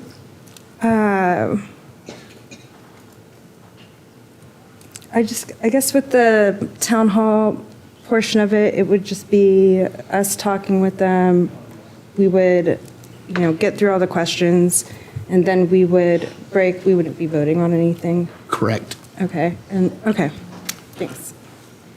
Councilmember Grant, we can make a form, a fillable form on our website for questions to be submitted. I'm sorry. I'm saying we can make a fillable form on our website for questions to be submitted. We will also post on that same form the date and time when we can consolidate all these people that you want there. So they will know basically when they have to have their questions submitted. If you want them answered that evening, you probably need to cut that off at least a week before the meeting. Mm-hmm. So they have time to answer the questions if they're coming from multiple jurisdictions. Okay, I appreciate that. Okay. Councilmember Holman? Yeah, I was going to ask that same thing. I do want to make sure that there's a way for questions to be submitted, and then if officials are here, that they're not answering, I don't know, a bunch of times, that they have time to be able to give us an answer. And I would think that after a couple years now that we've been at this, that they should have the answers and should not be answering, I don't know, like they did last time back in 2022. So, and I do agree with the town hall format, allowing questions from the audience, but as many that could be submitted prior would be ideal. And then, I don't know, I know I'd want our staff when it comes to stormwater management, infrastructure. I don't know, I've thought about other legal opinions. I mean, we have our city attorney and opinions that he's given us, but I would be interested in what is out there as far as some other, is there any other differing legal opinions? Anybody that would be an expert on the matter that could come, if that's out there, I don't know. And can confirm or not the opinions we've been given would be helpful. And really just, in the end, I do have a lot of questions. I wrote a lot of questions in preparation for this meeting. I would like to see what the possibility of a legally binding contract and not a resolution, but if we're going to ask them to do something or some things, that it's guaranteed that what we ask them for is going to be done, and that we would be able to hold them legally accountable some way if they don't do them, as people have told stories about other cities not getting resolutions followed through with, and OTA having a history of that. If there's a way for us to do a legally binding contract on anything we ask them for, I'd be very interested to see what that might look like, if it's possible. Anyway, I hate to continue moving this down as well, but there are still a lot of questions about this that many of us have. And I think getting the OTA representatives here in this room for us to ask questions, for the public to ask questions that can be answered now that they've been working on it for a couple years, is the best path forward currently. So, but I do also share concern of other colleagues on the council about a resolution failing unanimously on this council just less than 2 months ago. And what has changed about this resolution that would make our minds change to anything different? And so I don't currently know. It's not different, and if anything, it's less than the prior resolution, as one commenter mentioned. So I have a lot of concern about this, and and about them following through even if we do pass a resolution asking for anything. And so that would be my desire with this public hearing as well. Thank you. Councilmember Grant? Yeah, I meant to clarify with the AIM steering committee, like, yes, want the chairs, but definitely want the stormwater subcommittee chair, maybe the trails and parks one as well. And then also to echo Councilmember Holman's, that's what I got out of all the public comment around postponing was contract versus resolution. I would be curious to have some answers around that as well. How are you going to make that into a resolution? Well, it won't be ready at the next meeting, I promise you. Yeah. Anybody else? Anybody else from council? All right. Okay, the motion on the floor is to postpone indefinitely. The intent is to hold a town hall study session at a date to be determined once we can basically coincide calendars. And let me back up. The motion is to postpone indefinitely, period. The rest of this is just kind of what they've said that they've agreed to. We'll have people here to represent all these areas that they have requested. We will have a fillable form on our website where you can submit questions in advance. The meeting will at least be a week past the deadline for your questions because we're going to need staff and the other entities are going to need time to answer those. So, and then, it's my understanding you'll also be able to ask questions at the meeting. Yes. Council members, you may cast your votes. There you go.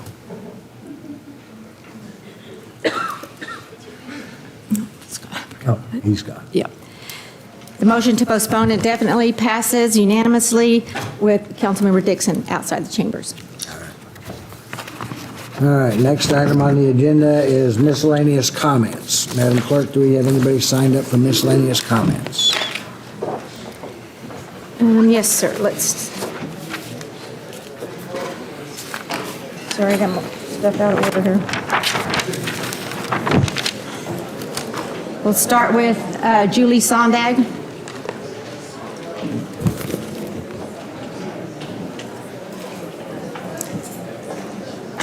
Rick Sondag.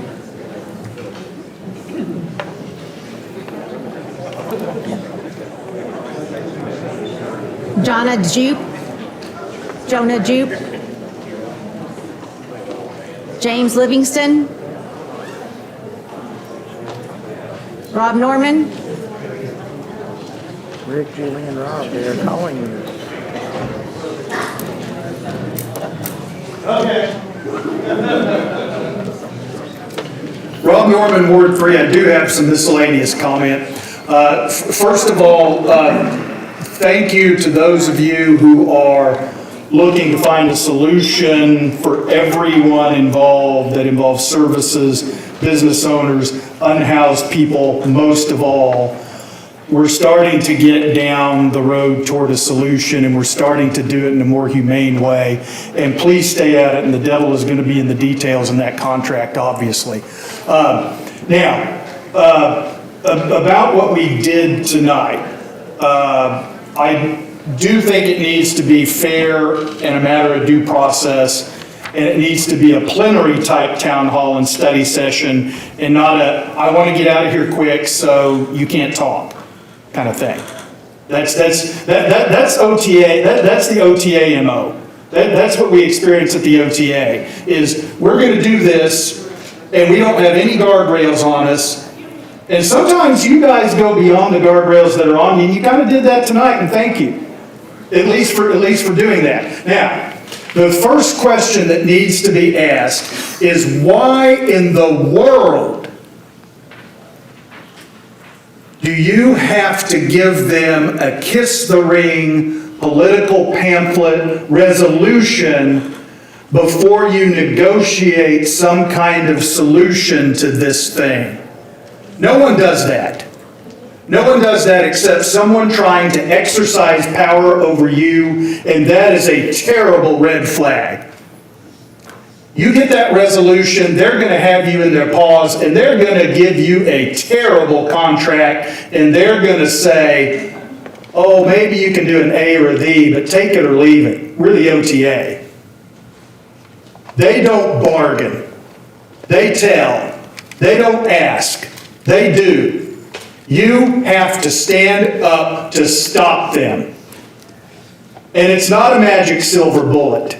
It's a lot of building blocks. And don't take those building blocks away from those of us who are building the case with the Attorney General, with the state legislature, and the federal government to stop them.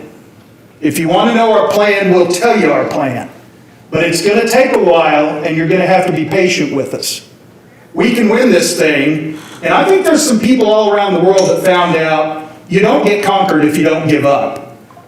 Winston Churchill said, we will never surrender. His predecessor said, well, let's give the Germans a little bit of stuff and they'll be okay with it. Well, guess what? They aren't. The OTA is not. They take and they tell. They don't give. So keep that in mind. Maybe you can do some type of contract with them, but beware. Tessie, first bill. Did Tessie leave? Okay, sorry. If you guys would please not clap. I know you're excited, but it's difficult for people to hear and to come up, so please abide by the rules. Council, I think that this is the right call, specifically because it leaves the existing resolution in place, which is unanimously opposed to every single part of the Access Oklahoma Turnpike Plan. I count that as a win, and I especially want to thank Councilman Holman, who always makes very thoughtful and insightful comments. So I feel good about tonight's conclusion, but I will say going forward, if you do believe that this study session will get you the answers or the results that you want, I would encourage you to rethink that optimism. In my experience, and this comes from having interacted with them at multiple public, what they called listening sessions, early in the Access projects, stonewalling, evasion, belligerence, angry outbursts just for asking very straightforward questions. The other exhibit I can give you, or example I can give you, this is a copy of their budget, which someone just passed on to me. If you look at multiple editions of this over the past few years, the opening always has a description of the Access projects. The start date is always different. This one, it just says sometime in 2022. Last year, it said it was 2021. The budget itself is a hot mess. There is chaos and confusion and incompetence at every level.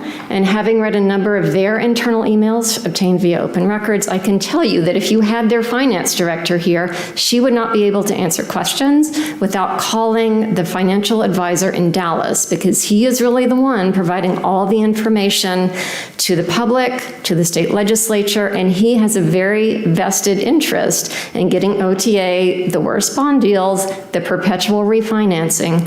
So do not expect too much in the way of real answers to whatever questions are discussed in this listening session. I would be very happy to provide my own expertise just based on my research and working with Stan Ward to give you my take on what I think is going on there. But really the best answers will come from the state auditor, who has access to all kinds of information that the rest of us don't, that could potentially, like with Epic, result in criminal charges. So I do really believe that as well-intentioned as your plan is, a better option is to wait for those results and then frame your questions in response and plans for the OTA in Norman based on what comes out then. So thank you.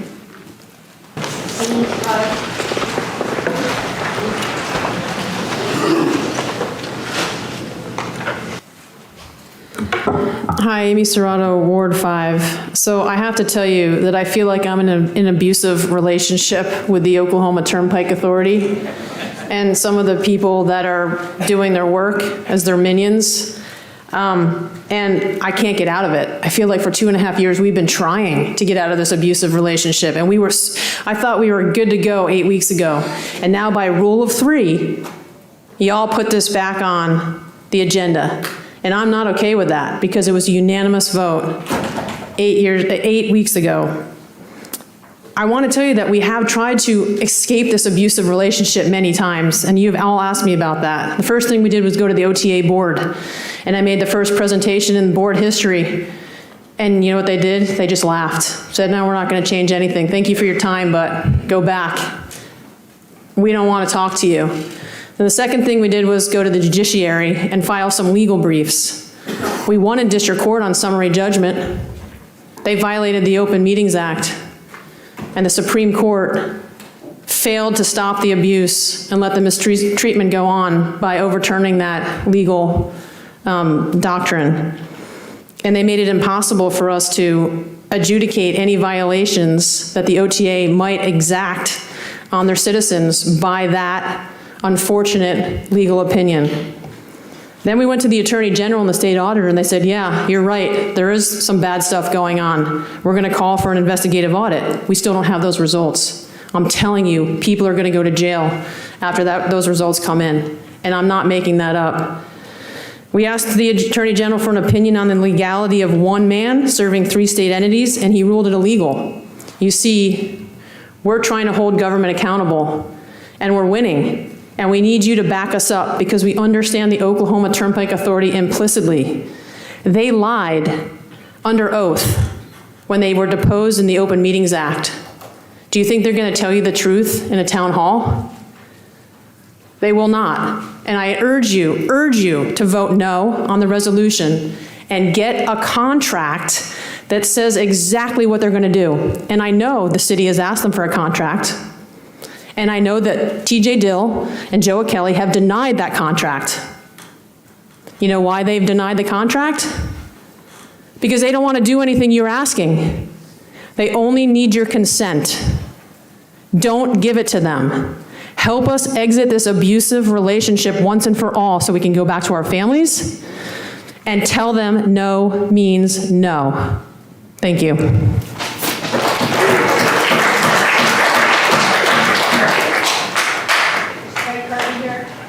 Trey Kirby? Okay. Stephen Ellis?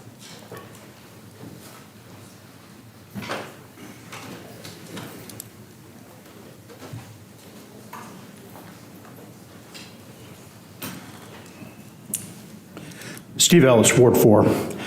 You all take a lot of guff for what happens in these chambers, and I admit that some of it is from me. I want to discuss why that is a little bit. Part of the reason is that so much of what happens on Tuesday nights in City Council is just an absolute surprise to so many of your constituents. I know I'm supposed to address the whole council, so I'm not going to say who does better or worse on this kind of issue, so I'm addressing the typical council members, say. Tonight's OTA resolution was really a case in point. 2 months ago, a huge number of people attended a meeting where they told you that they didn't want to do anything to help OTA build turnpikes through Norman. And you unanimously rejected that resolution that would have had Norman cooperate with OTA. It's apparent now that OTA's allies, not even OTA apparently, that's what I just learned, came knocking on at least some of your doors soon after to get you to reverse that decision, but not a peep from any of those people in the know.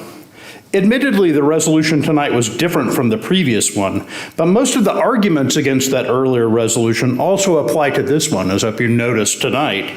And none of the council members who contemplated switching sides on this vote bothered to publicize any of their doubts about their previous decision or seek any further information from their constituents that you voted with before. Your constituents are obviously going to read that as a flip-flop. But the OTA issue isn't the only issue on which council silence on various substantive issues has been a problem. The whole arena TIF discussion from spring through summer was about council members playing cagey rather than facilitating a relevant debate. And the big fight about a friend's house that we're still in the middle of turned out to hinge on council being mad at food and shelter, something that's apparently been going on since the summer, but not discussed in the open until relatively recently, when it was really too late to heal any kind of breach between the two organizations. So I know you guys don't get paid anything, But you did actually volunteer, and part of your job is to deliberate about policy, and part of your job is to represent your constituents, but you can't do either effectively unless you're public about where you are on issues. You don't have to have your mind made up, but if you process this stuff a little bit out loud, it will make it much clearer to your constituents what's going on. So I want to request to you, please be transparent. If you're silent about issues and stuff comes up in a study session, people are like, whoa, I thought we already handled that. It is not a good look. That's not what democracy is about. Thanks. Tiffany Stevens.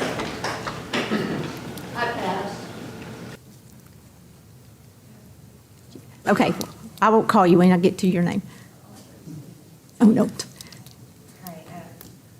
Stevens, Ward 5. I had some notes here, so I'm just going to try to kind of cover some of the things, but I do think a contract's better than a resolution, but if they breach a contract, you know, you're forced to go to court, and then if it goes to Oklahoma Supreme Court, I mean, if they can say that, you know, from whatever it was, Tuttle to Norman means Norman to Purcell, then they can probably say that they can get out of the contract. I just don't think we have anything to back us up if they do even breach a contract. And theoretically, we should, but I just worry about that. I also worry that when we do the study session, all of their answers, I mean, none of them will be the truth. And so that's a worry as well. I think there have been some things that have been interpreted wrong in the statutes, and I just want to, I mean, I put it in an email, but if you didn't get a chance to read it, it was a long email. 1716B does say that you may grant roads to the Turnpike Authority as you deem reasonable. That means you may not grant them if you do not deem it reasonable. So you do have the authority to withhold your roads. And I think somebody said earlier they don't want to go further south because of the river. So I think that is something that could possibly stop them. The supremacy clause has been thrown around a lot, and I just want to make sure you guys know that that means a federal law trumps a state law, which trumps a city law. You guys get your authority, the city gets their authority from a state statute that says you guys govern the roads in your area. I also don't think we need any extra access points. Access points every 2 to 3 miles seems okay to me. 95 miles an hour does not seem okay to me. 95 miles an hour. Also, they haven't done any of their studies yet, and I think we should not do any kind of resolution or contract or anything until they do, and until they start acting, you know, in an ethical, legal manner.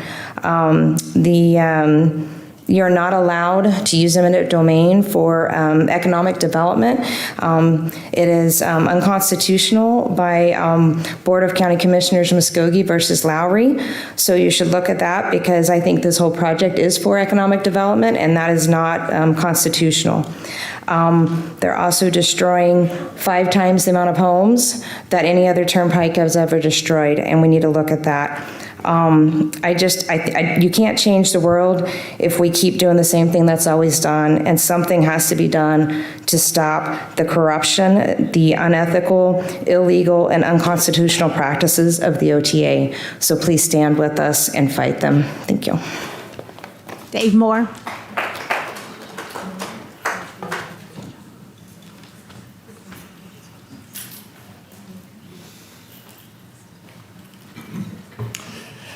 Thank you. I think kicking the can down the road to a study session and postponement is a cop-out move. It's evasive. It's ignoring the facts that everybody already knows. The OTA is not going to tell you anything different at this session that's being talked about, because there is nothing different. It's the same all the way up and down the road. Another thing that's the same is that they haven't completed one study. 2.5 years ago, the Norman City Council requested them to do studies. Otherwise, the council was going to resist the toll roads idea. They haven't completed a single cotton picking study. So what are they going to tell you? They're not going to hurry up and finish some studies so they can have a study session with the council. I think we need to just make a decision. We need to man up, woman up, and just Just get it done. The whole idea that the council is powerless, I think, is a mistake. The power is derived from the people. That's where the council gets its power. The state gets its power from the cities and the people. And the federal government gets its power from the states and the people. But it's ultimately the people that have the power, and your people too. And it would be awesome to be able to go to the state capitol when we're working on our legislation and say, my city's got our back. My mayor and my city council are with us on this. That will carry a lot of weight at the Capitol. So I hope you'll take that seriously. Thanks. Kelly Wilson, Ward 6. Signing a resolution is written intent to partner at some point in the future. That written intent is the green light the OTA needs to include excess private property in their design. They will move forward with acquisition of 13 homes that would otherwise be spared. The OTA has confirmed that. It was in the paper in one of their press releases. By the way, I did not make up that number of 13 homes. And for what? What does Norman gain from any resolution with the OTA? Nothing. Absolutely nothing. It holds zero value for the city. It is not a binding contract. It does, however, hold value to 13 families in our community. Your signature requires them to hand over the warranty deeds to their house to the OTA and prevents them from challenging the take of their home in court during condemnation proceedings. So who are these people? Samuel and Renee Bamuth, they've lived in their house for 14 years. Kimberly Burks, 32 years. Charles Cavett, 11. William and Kitty Klotfelter, 1 year. I have to wonder, did they know about the turnpike? Did they know that the house they were buying was going to be taken? As I understand it, realtors are not required to disclose this. And so it makes one wonder. And I want you guys to understand this is the situation the Turnpike Authority has put lots of landowners, buyers and sellers, in this awkward position of, will this house be here? Should I disclose this when I sell it? Can I sell it in good conscience, knowing that the people that move in might not know that there's a turnpike coming through? The Downey Trust, 4 years. Donald and Vera Ruth Fleming, 32 years. Annette Gunter, she just built a brand new house 5 years ago. Jerry and Deborah Sue, 32 years. I don't have the rest of my notes in front of me, but I can tell you these people have lived in their homes for 30, 40 years. And you signing any resolution gives nothing for the city of Norman. They have not followed through on even contractual agreements they have had with the city of Hera or Oklahoma County. They will not follow through on a resolution that means absolutely nothing. They will not follow through even on a binding contract. The county of Oklahoma County and the city of Hera will have to sue them to make them follow through on their contractual obligations. I would encourage you to tell the OTA no. No to a resolution, no to a contractual agreement, no to anything, because they will not follow through.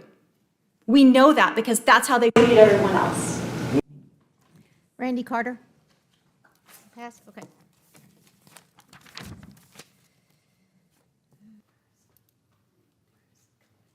Pam Post?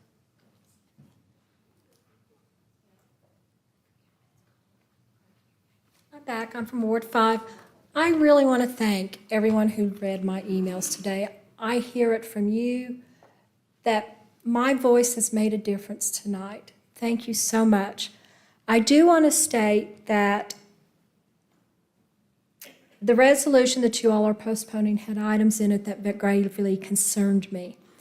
First of all, Peebly Road and Choctaw Road that were mentioned in them as possible interchanges are not even in the city of Norman. Those locations are in the city of Oklahoma City. So why it's in your resolution, I don't know. The resolution is flawed.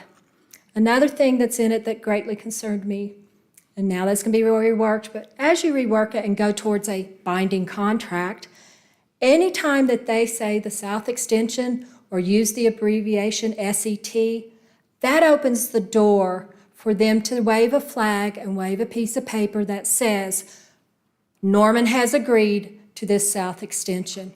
So when you go through this binding contract process, please be aware not to include those in there. I also have problems with, and I'm sorry, Councilmember Grant, with having the AIM committee on your town hall, whatever you want to call it, because they are tied into Garver, which isn't tied into OTA. Instead of just directly saying we want certain people from AIM to speak, let's at least give the chairman of the committee, Inger Gifford, the opportunity to say, I will be here as the chairman of your AIM project, and I will bring these people along with me. That's what OTA will do. They may or may not show up, but that Poe will arrive with them at some point. The last thing that I want to mention is, it is very obvious that your city staff has been indoctrinated by phone calls and outside meetings with developers and OTA. You have people on staff who have questionable pasts, and that is being reflected in the advice that they are giving you. It is not hard to find the evidence to back that up. I am concerned about it. These people here are concerned about it, and I think it's something that you all need to be aware of. Corrections were made tonight because they felt like they misspoke. I question that also. The people don't even have the respect to look at us in our faces. So where do we go? How do you regain the trust of the citizens of Norman when this occurs? Once again, thank you all. Cassie Matlock. Marguerite Larson. Oh.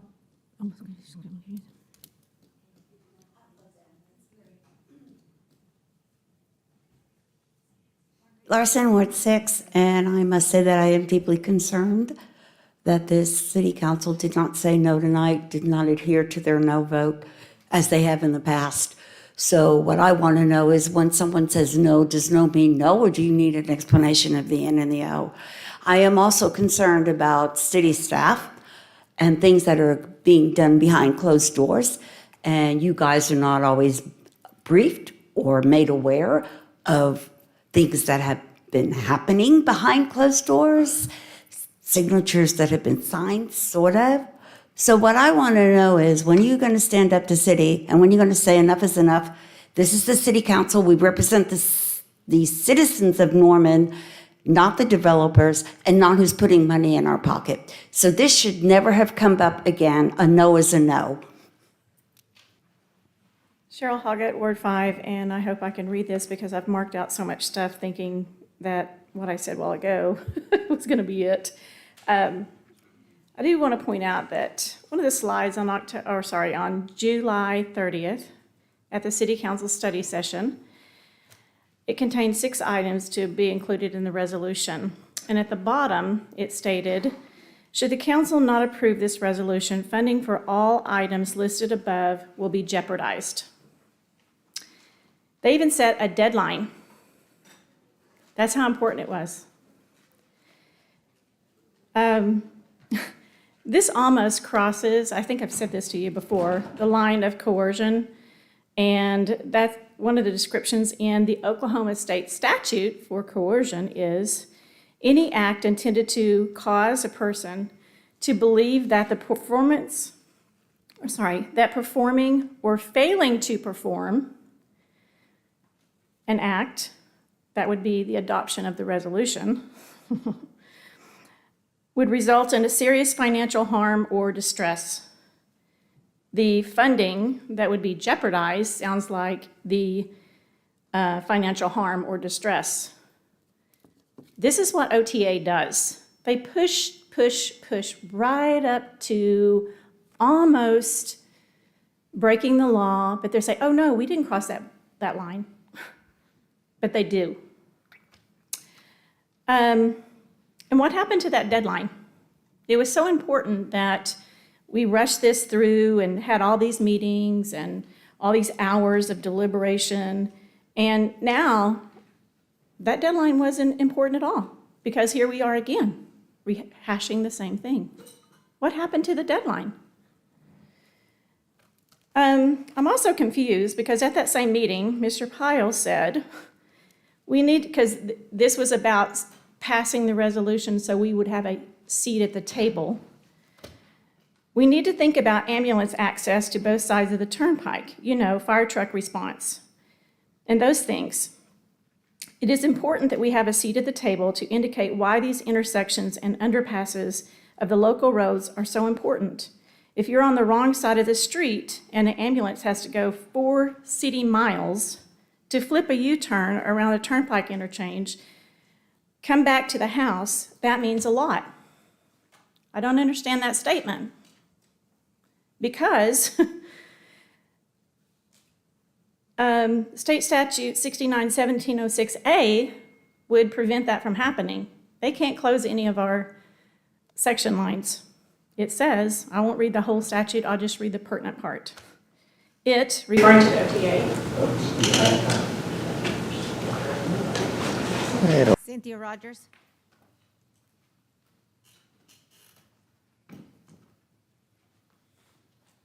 Still me, still Ward 4.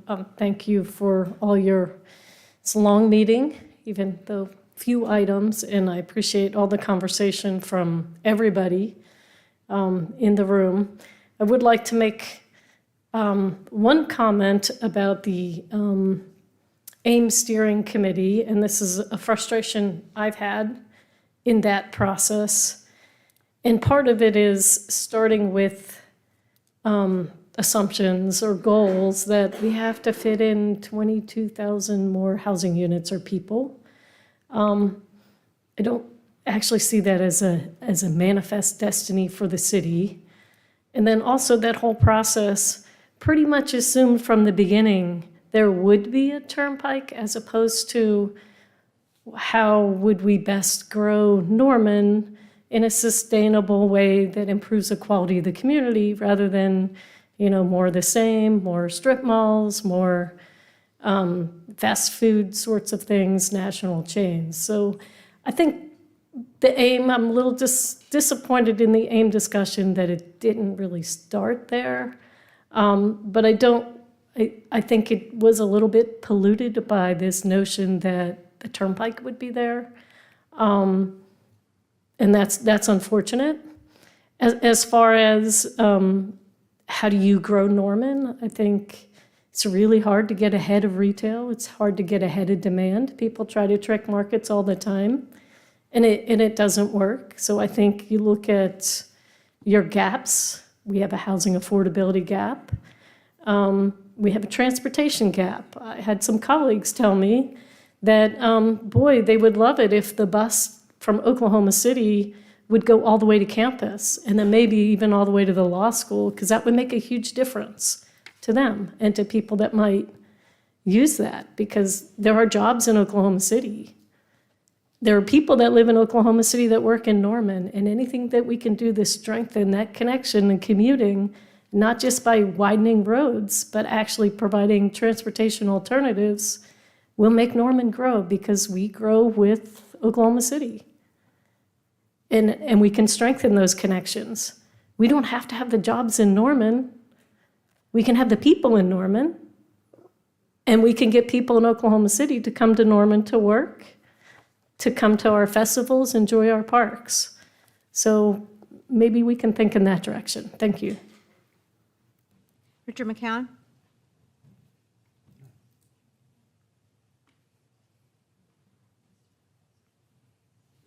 Ward 8. I just want to go on record. I spent 6 years trying to keep this turnpike from happening. And we did that. I've literally met with the current director and the previous 3 directors, going all the way back to Gary Ridley.